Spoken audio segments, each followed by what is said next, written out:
gente, tudo bem com vocês? Vamos aí para a nossa revisão da unidade 7, para a nossa avaliação na próxima semana. Então, o Oriente Médio. O Oriente Médio, historicamente, ele é conhecido como o berço de muitos inícios da história do mundo, né? Onde tem grandes descobertas aí na área da arquitetura, astronomia, na matemática e na medicina.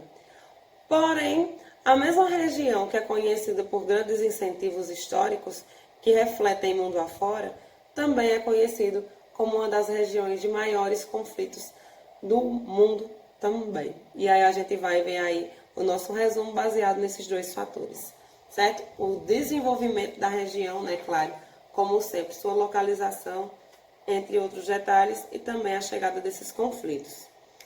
Então, né, logo de início a gente tem aí a questão dos aspectos regionais, né?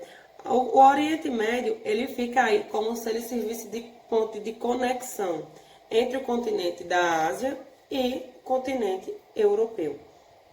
E aí, essa conexão, né, essa região, ela tem partes dentro da Ásia, né, países que pertencem à Ásia, assim como também países que pertencem à Europa.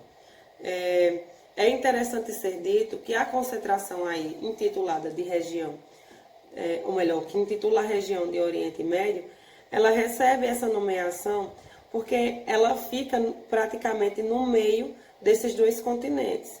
E o que chama a atenção também para ela é o acesso que as grandes navegações tinham a ele devido à conexão dos oceanos.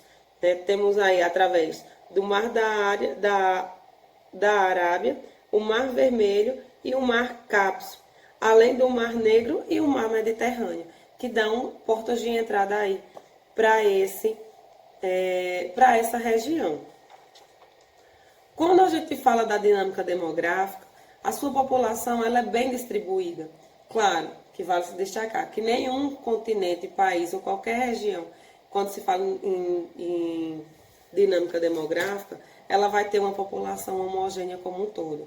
Mas, se tratando do Oriente Médio, ele não tem uma única microrregião com a concentração maior.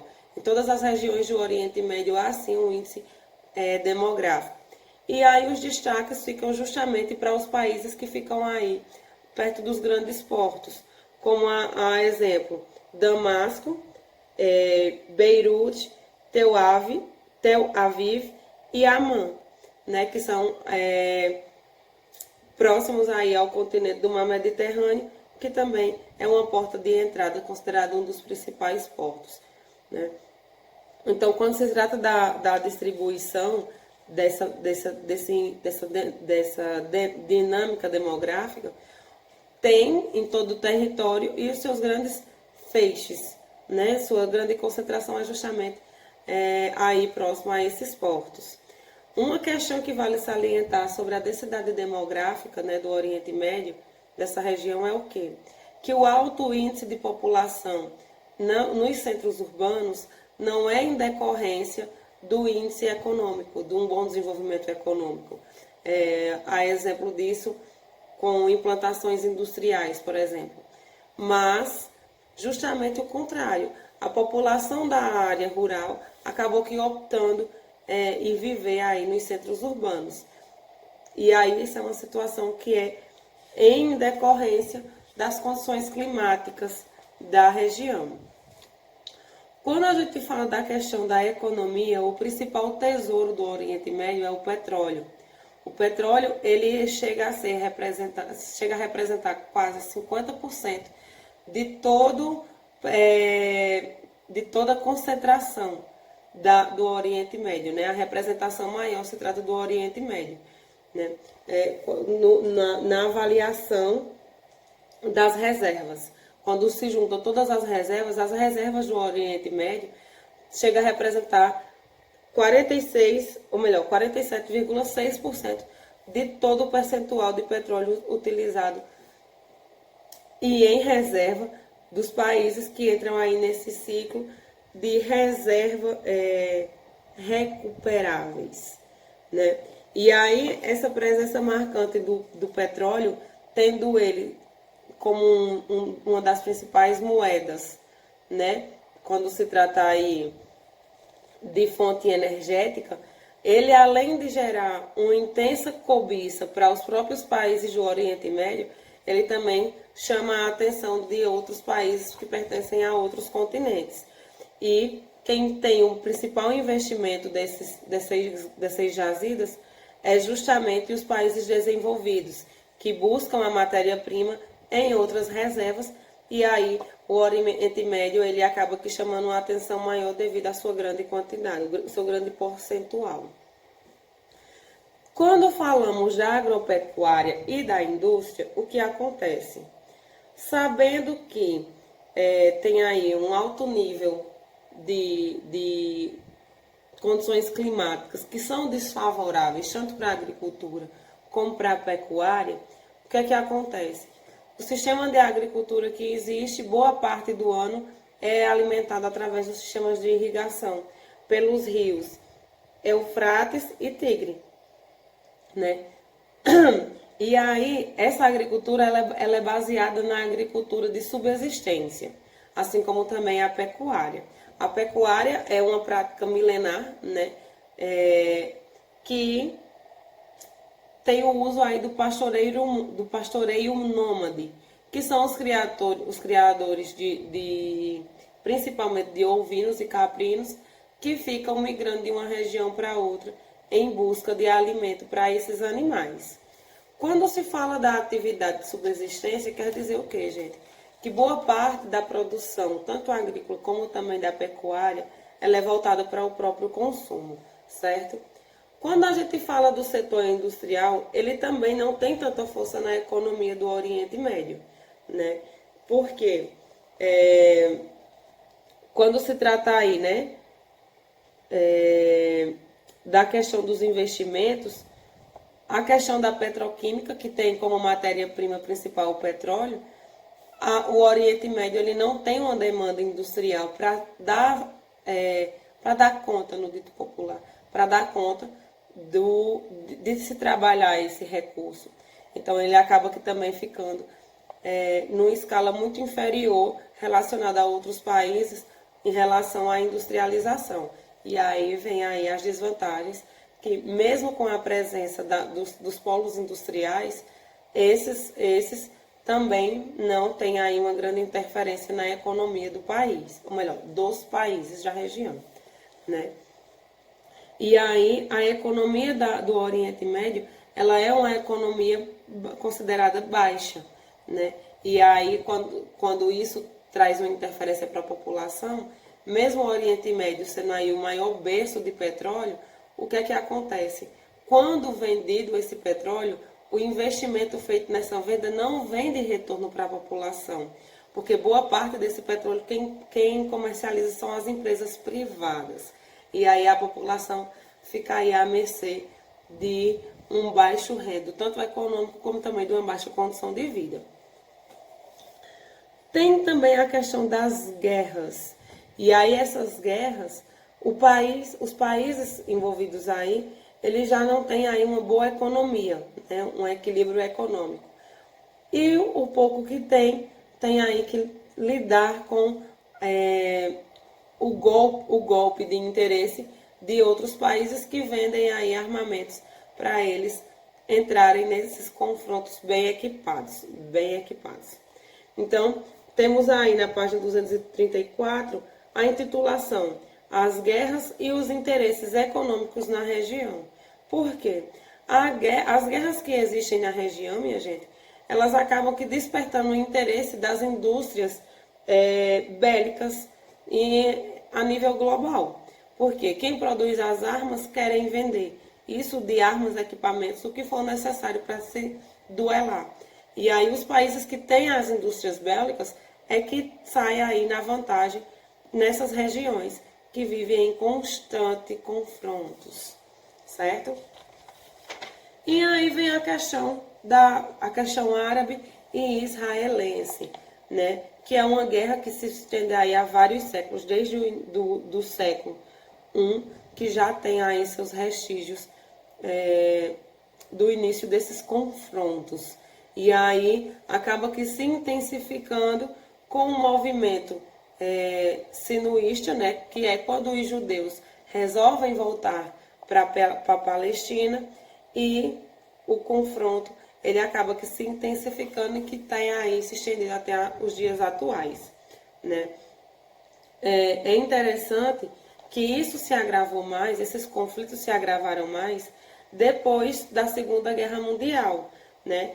E mesmo a ONU tentado intervir aí, tentando dividir a Palestina em dois estados, não foi o suficiente porque não foi aceito pelos dois grupos, né? Veio aí a negação. E aí é o que tem também a justificativa, porque mesmo com a intenção da ONU de apaziguar a situação, não foi o suficiente para esses dois povos, pode-se dizer assim, dividirem o mesmo território, mesmo tendo aí um acordo diplomático. E aí vale salientar que o início desses confrontos foram questões políticas e também religiosas entre esses dois povos, certo? E aí temos também a questão das guerras, as tensões e os acordos que são tentados firmar. Porque vejam só, na mesma região, os países árabes rejeitam a criação do Estado de Israel. E aí, né, ao longo dos anos, vem aí outros estados, ou melhor, outros países que tentam dar apoio a esses ditos, né? E o Estado israelense tem uma bola grandes estratégias geográficas justamente para atender os países que lhe dão apoio. O que é que eu quero dizer com isso? Enquanto os estados israelenses estão lutando aí para não aceitar essa repartição, ele acaba que ganhando apoiadores. Por quê? O Estado de Israel ele tem estratégias que mantenham eles do lado que mais rico, pode-se dizer assim, do território da Palestina, porque, ou melhor, do lado mais rico dessa disputa, porque ele tendo esse apoio dos benefícios do próprio território, ele vai ganhar apoiadores.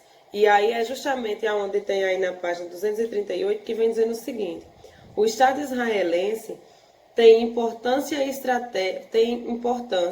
estratégico-geográfica numa região em que alguns países se opõem diretamente à política estadunidense.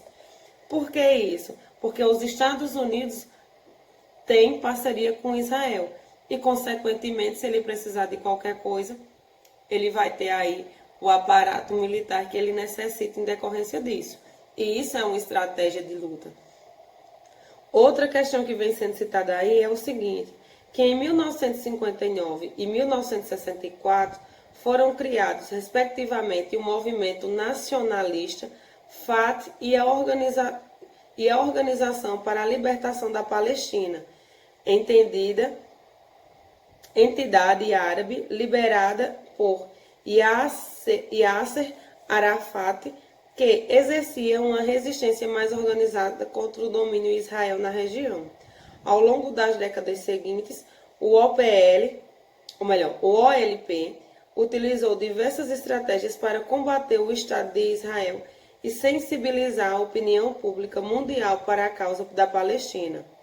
E aí aquela situação, vamos atrás de subsídios para tentar equilibrar aí esses confrontos. E se for o caso da necessidade, a gente pede um apoio em escala mundial, porque tem uma hora que todo mundo cansa com isso, né, gente? Apesar que quem está ali no meio da guerra, não. E aí, em 1973, os países árabes que haviam perdido território nas guerras dos 6 dias tentaram recuperá-los numa ação que foi chamada de Guerra do Yom Kippur, Dia do Perdão, feriado religioso para os judeus.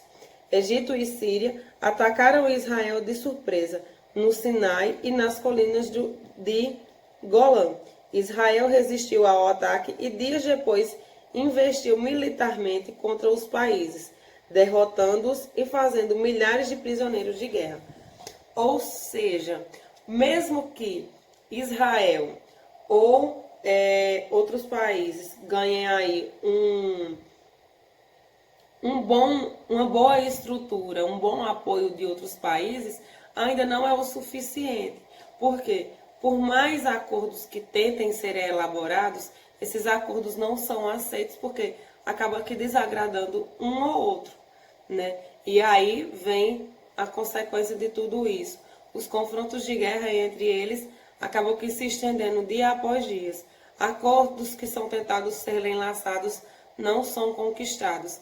E aí fica um sistema de guerra onde um quer derrubar o outro, utilizando aqueles seus momentos de maior fragilidade, né? Dando continuidade, né, a gente tem aí o título da página 239, que é chamado de A Paz Não Dura Muito. E aí veja, em 1977, com a intervenção de Jimmy Carter, então presidente dos Estados Unidos, o governo de Israel iniciou conversações com o Egito. Pressionado pelo governo estadunidense, Israel desenvolveu a Península do Sinai ao Egito, no Acordo de Paz de Camp David.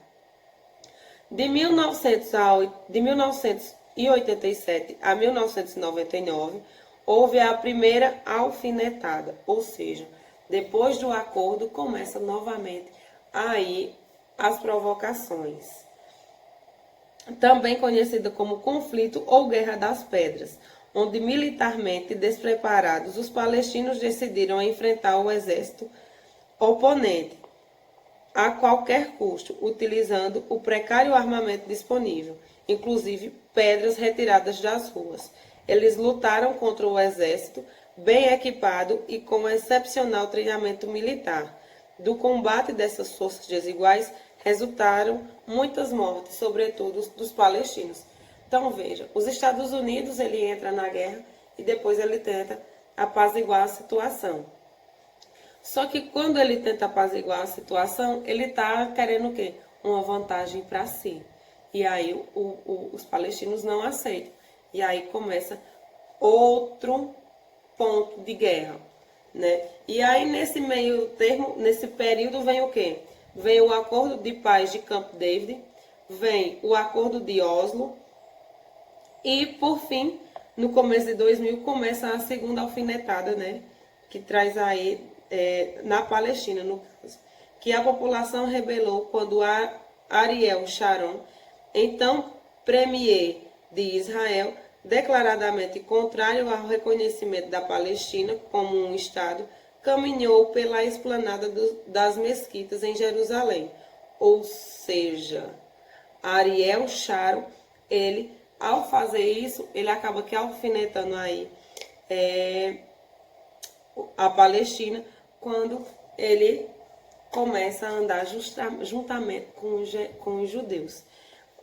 E aí, minha gente, as reações desses governos é alfinetada atrás de alfinetada, infelizmente, né?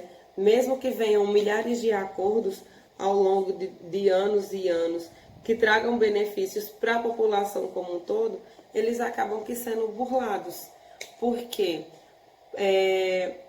Porque de um jeito ou de outro, eles não aceitam perder, né? E por não aceitar perder, quem sai perdendo em toda a situação, como diz, é justamente a sociedade que está aí no meio desse bombardeio, né? De todos esses conflitos que são gerados ao longo dessa história. E aí, claro que na região outros conflitos também abarcam o Oriente Médio, e recebem a interferência aí dos Estados Unidos e da Rússia. Por quê? Porque alguns países, eles são apoiados pelos Estados Unidos. Consequentemente, aqueles que são de contra aos países que se unem aos Estados Unidos, ganham apoio da Rússia. E aí, aquilo que deveria ser um confronto entre os Estados Unidos e a Rússia, acaba que ganhando novos aliados em detrimento desses conflitos. E aí, em consequência disso, vem a guerra do Iraque, vem a questão dos programas de bombas nucleares e a guerra síria, né? Além, é claro, da Turquia, que enfrenta aí o bombardeio estadunidense, porque os Estados Unidos porque quer ocupar o seu território, a fim, claro, de interesses. E aí, como dito antes, esses conflitos, eles tendem a aumentar cada dia mais, mesmo que a ONU venha chegar a criar novos acordos.